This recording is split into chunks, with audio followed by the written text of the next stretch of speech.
ஆண்டவராகிய இயேசு கிறிஸ்துவின் இனிதான நாமத்தினாலே இந்த நிகழ்ச்சிக்கு மிகுந்த அன்போடு கூட உங்களை வாழ்த்தி வரவேற்கிறேன். கிறிஸ்துவுக்குள் மிகவும் பிரியமான தேவ பிள்ளை, இந்த நாளிலும் கூட தேவனாகிய கர்த்தர் தம்முடைய வார்த்தைகள் மூலமாக உங்களோடு கூட பேசி உங்களை ஆசீர்வதிக்கப் போகிறார். இன்றைய நம்முடைய தியானத்திற்கென்று தெரிந்தெடுக்கப்பட்ட வேத வசனம் சங்கீதங்களின் புஸ்தகம் 62ஆம் அதிகாரம் அதனுடைய 5ஆம் வசனம்.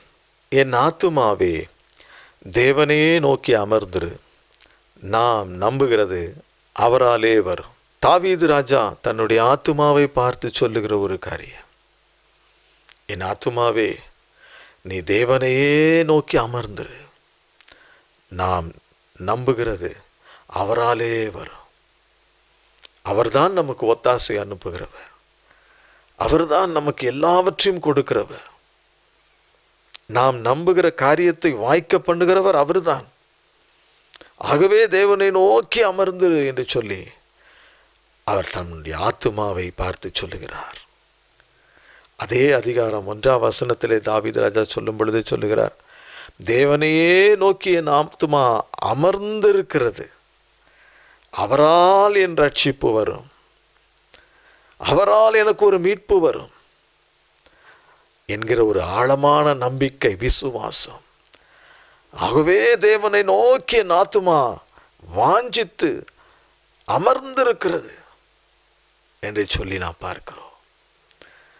அப்படியானால் தேவனாகிய கர்த்தர் மீது நமக்கு இருக்கக்கூடிய ஒரு வாஞ்சை, ஒரு தாகம், நம் ஆத்துமா தேவனையே சார்ந்து அவரையே நோக்கி பார்த்து அவருடைய பிரசன்னத்திலேயே அமர்ந்திருக்கிற ஒரு கிருபை, அது ஒரு வாஞ்சை, அது நம்முடைய ஏக்கம், நம்முடைய தாகம் என்றெல்லாம் பலவிதங்களிலே இதை சொல்லலாம். வெளிப்படுத்தின விசேஷம் 21ஆம் அதிகாரம் அதனுடைய 6ஆம் வசனத்தில் நாம் பார்க்கிறோம், தாகமாயிருக்கிறவனுக்கு நான் ஜீவ தண்ணீர் ஊற்றில் இலவசமாக கொடுப்பேன்.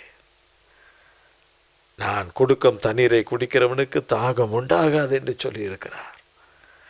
ஆகவே தேவனுடைய பாதத்திலே அமர்ந்து அவருடைய பிரசன்னத்திலே தாகமாய் வாஞ்சையாய் நாம் காத்திருக்கும் பொழுது நாம் நம்புகிறது அவரால் நமக்கு வரும் என்று சொல்லி நாம் வேதத்திலே பார்க்கிறோம். சங்கீதங்களின் புஸ்தகம் 42ஆம் அதிகாரம் அதனுடைய 1, 2 ஆகிய வசனங்களிலே நாம் பார்க்கிறோம், மானானது நீரோடைகளை வாஞ்சித்து கதறுவது போல் தேவனே என் ஆத்துமா உம்மை வாஞ்சித்து கதறுகிறது. என் ஆத்துமா தேவன் மேல், ஜீவன் உள்ள தேவன் மேலேயே தாகமாயிருக்கிறது. நான் எப்பொழுது தேவனுடைய சந்நிதியில் வந்து நிற்பேன். பார்த்தீர்களா? ஜீவனுள்ள தேவன் மேல் என் ஆத்துமா தாகமாயிருக்கிறது. ஒரு மான் நீரோடைகளை வாஞ்சித்து எங்கு தண்ணீர் கிடைக்கும் என்று சொல்லி அலைந்து அலைந்து அலைந்து கதறி ஓடுவது போல தேவனே என் ஆத்துமா உம்முடைய பிரசன்னத்தை வாஞ்சித்து கதறுகிறது. ஆண்டவருடைய பிரசன்னத்தை வாஞ்சித்து கதறுகிறது. அவருடைய சமூகத்தில் காத்திருந்து ஜெபிப்பது, அவருடைய பிரசன்னத்தில் வாஞ்சியோடு அமர்ந்திருப்பது, அது ஒரு பெரிய பாக்கியம், அது ஒரு பெரிய ஸ்லாக்கியம், அது ஒரு பெரிய கிருபை. பிரியமானவர்களே, ஆம், என் ஆத்துமாவே தேவனையே நோக்கி அமர்ந்திரு, தேவனையே நோக்கி அமர்ந்திரு. மானானது நீரோடைகளை வாஞ்சித்து கதறுவது போல நம்முடைய ஆத்துமா தேவனை நோக்கி கதறி நிற்கிறது. அவருடைய பிரசன்னத்தை வாஞ்சித்து அவருடைய மகிமையை பார்க்கும்படியாக, அவருடைய பிரசன்னத்தினுடைய வல்லமையை ருசிக்கும்படியாக, அவருடைய மகிமையை பார்க்கும்படியாக, அவருடைய ஆசீர்வாதங்களை பெற்றுக்கொள்ளும்படியாய், அவருடைய கிருபைகளை பெற்றுக்கொள்ளும்படியாய் அவருடைய சமூகத்திலே காத்திருக்கிறது. அதே சங்கீதம் 42 2ஆம் வசனத்திலே நாம் பார்க்கிறோம், என் ஆத்துமா ஜீவனுள்ள தேவன் மேலேயே தாகமாக இருக்கிறது.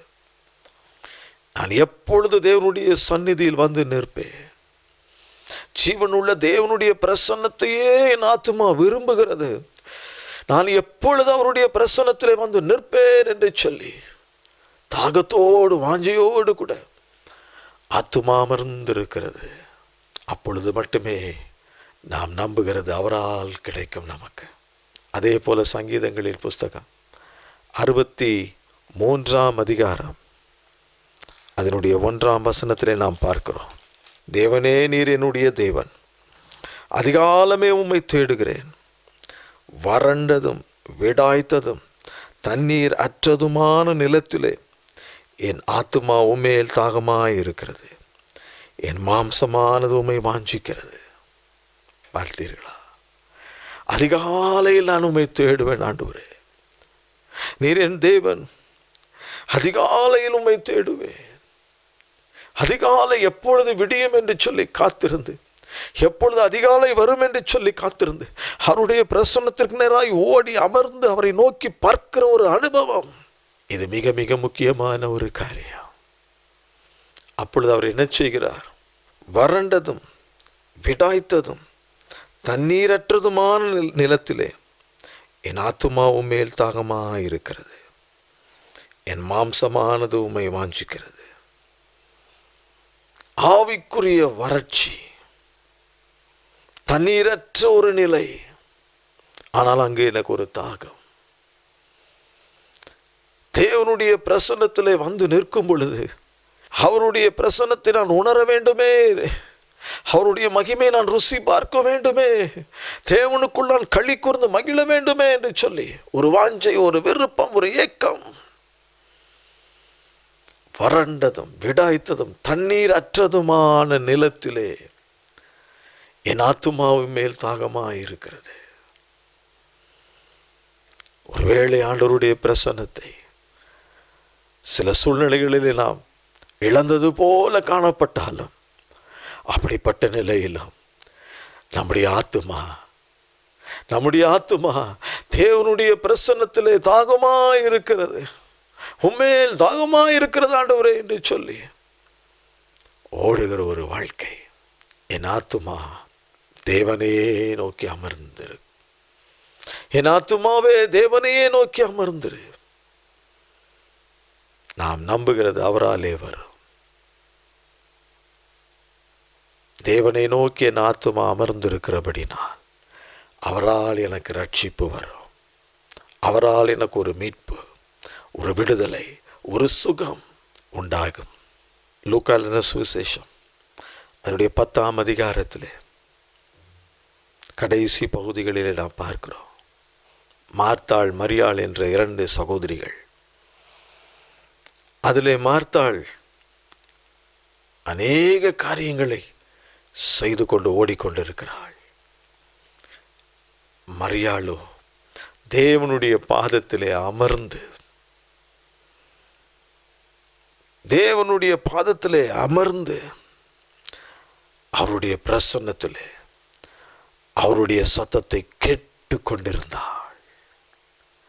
அவருடைய உள்ளத்திலே ஒரு தாகம். இயேசு கிறிஸ்து இங்கே இருக்கிறார். வானத்தையும் பூமியையும் சிருஷ்டித்த சிருஷ்டி கர்த்தர் இருக்கிறார். அவருடைய மகிமை இங்கே இருக்கிறது. ஆகவே அவருடைய பிரசன்னத்திலே, அவருடைய மகிமையிலே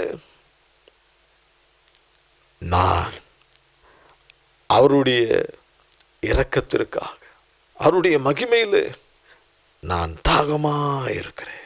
அவருடைய பிரசன்னத்திலே அமர்ந்திருப்பதை நான் அதிகமாய் நேசிக்கிறேன். அதை அதிகமாய் நான் விரும்புகிறேன். ஆகவே அவருடைய பிரசன்னத்திலே இருக்கிறேன் என்று சொல்லும் விதமாய் மரியாள் இயேசுவின் பாதத்தருகே உட்கார்ந்திருந்தாள். ஒரு மானானது நீரோடைகளை வாஞ்சித்து கதறுவது போல மரியாள் தேவனுடைய பாதத்தில் அமர்ந்திருந்தாள். இயேசுவின் வார்த்தைகளை கேட்டு கொண்டிருந்தாள். மார்த்தாளோ பற்பல வேலைகளை செய்வதில் கவனமாயிருந்தாள். மரியாளோ தேவனுடைய பாதத்திலே வீழ்ந்து கிடப்பதை வாஞ்சித்து, மான் நீரோடை வாஞ்சித்து கதறுவது போல தேவனுடைய பாதத்திலே அமர்ந்திருந்த அவருடைய வார்த்தை கேட்பதற்கு அதிக வாஞ்சியோடு உட்கார்ந்திருந்தாள். அதற்கான பிரதிபலன் என்ன? அதே அதிகாரத்தின் கடைசி வசனம், இயேசு மார்த்தாளுக்கு பிரதியுத்தரமாக சொல்லுகிறார், மார்த்தாளே மார்த்தாளே, நீ அநேக காரியங்களை குறித்து கவலைப்பட்டு கலங்கி கொண்டிருக்கிறாய். ஆனால் தேவையானது ஒன்றே ஒன்று. மரியாள் தன்னை விட்டு எடுபடாத நல்ல பங்கை தெரிந்து கொண்டாள். மரியாள் தன்னை விட்டு எடுபடாத நல்ல பங்கை தெரிந்து கொண்டாள். எது நிமித்தம் அவளுக்கு அந்த கிருபை கிடைத்தது? தேவனுடைய பாதத்திலே அமர்ந்து கிடந்ததினால்.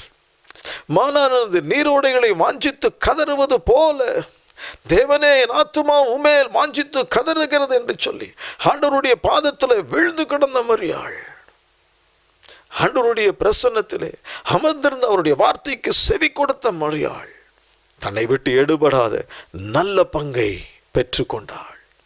ஆகவேதான் நமக்கு நேரம் கிடைக்கும் பொழுதெல்லாம்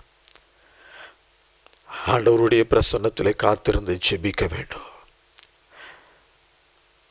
அதைதான் தாவீது ராஜா அன்றைக்கு செய்திருக்கிறார். ஆத்துமாவை பார்த்து சொல்லுகிறார், என் ஆத்துமாவே தேவனையே நோக்கி அமர்ந்திரு. அவரை நோக்கி என் ஆத்துமா அமர்ந்திருக்கிறது. அவரால் எனக்கு ரட்சிப்பு மீட்பு உண்டு.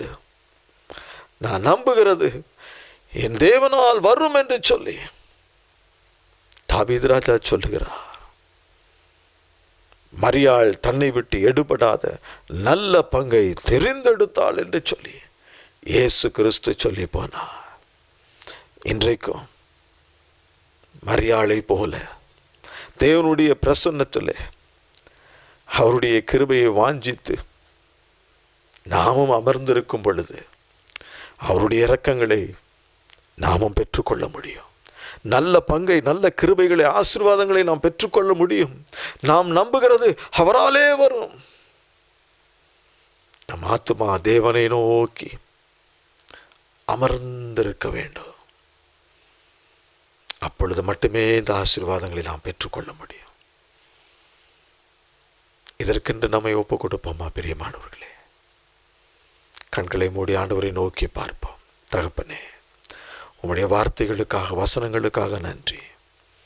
இந்த நாள் முதல் உம்முடைய பிரசன்னத்தை அதிகமாய் வாஞ்சித்து ஆண்டவரே எப்பொழுதும் உம்முடைய சமூகத்திலே காத்திருந்து எங்கள் கண்ணீர்களை உம்முடைய பாதத்திலே ஊற்றிவிட எங்களை முற்றிலுமாய் உம்முடைய கரத்தில் வைக்கிறோம். இது நிமித்தமாய் ஆண்டவரே, அன்றைக்கு மரியாள் தன்னை விட்டு எடுபடாத நல்ல பங்கை பெற்றுக்கொண்டது போல நாங்களும் உம்முடைய கிருபைகளை, ஆசீர்வாதங்களை, நாங்கள் நம்புகிற காரியங்களில் ஒரு நன்மையை பெற்றுக்கொள்ளும்படி உடைய பிள்ளைகள் ஒவ்வொருவருக்கும் கிருபை பாராட்டும்.